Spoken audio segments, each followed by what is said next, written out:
নিরপেক্ষ ন্যায়ের আজকে আমরা শিখব বৈধতা বিচার করো। তোমাদের এই বৈধতা বিচার করতে গেলে সিদ্ধান্ত চেনার নিয়ম জানতে লাগবে, আর নিরপেক্ষ ন্যায়ের যে গঠনটা সেটা আমাদেরকে জানতে লাগবে। না জানলে আমরা কিন্তু নিরপেক্ষ ন্যায়ের বৈধতা বিচার করতে পারবো না। তোমাদেরকে বৈধতা বিচার করতে গেলে তোমাদের কোশ্চিন থাকবে।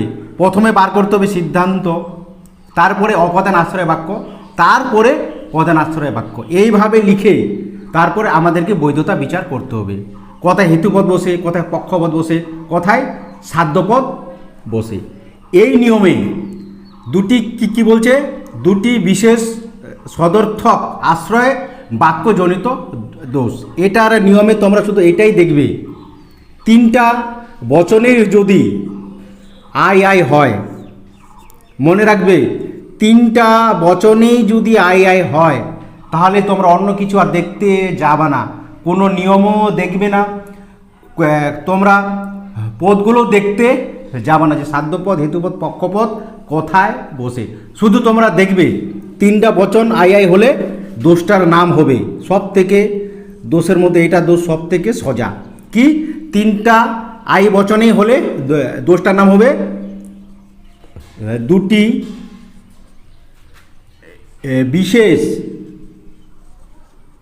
আশ্রয় বাক্য জনিত দোষ।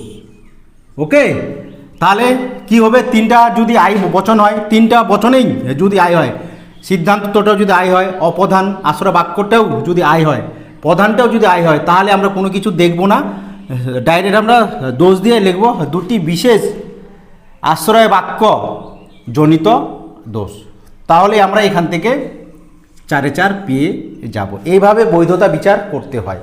নিরপেক্ষ ন্যায়ের প্রথমে আছে কি, চারিপদ জনিত দোষ, অব্যাপ্য হেতু দোষ, অবৈধ সাধ্য দোষ, অবৈধ পক্ষ দোষ, নয়ার্থক জনিত দোষ আর বিশেষ সদর্থক জনিত দোষ। এই কয়টা নিয়মের মধ্যেই তোমাদের পরীক্ষায় আসে বৈধতা বিচার করতে বলবে।